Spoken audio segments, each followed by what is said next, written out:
இப்படி கொண்டு வந்தா நீங்க 1000 ரூபாய் கொடுப்பேன். ஆமா. வணக்கம் கோயம்புத்தூர், நான் உங்க கோயம்புத்தூர் மாப்பிள்ள.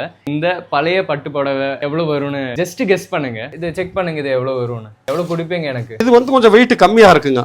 சரிங்க. இந்த புடவை வந்துங்க ஒரு 22,000 ரூபாய்க்கு போகுங்க. டிசு சக்காடு பனாரஸ் புடவைன்னு சொல்லுவாங்க. அந்த மாதிரி புடவைலாம் வந்துங்க நான் சொன்ன மாதிரி இந்த 20,000 இருந்து 40,000 வரையிலும் போகும். அதுக்கு வந்து நல்ல பிரைஸ் கிடைக்குங்க. உடனே கேஷ் கொடுத்துருங்க, போன்பே கூகுள் பே எது வேணாலும் பண்ணிக்கலாங்க. இது உரசுறப்போ ஒயிட் கலர் வரணுங்க. இந்த மாதிரி ஒயிட் கலர் வந்தால் வெள்ளிச்சருக்குங்க.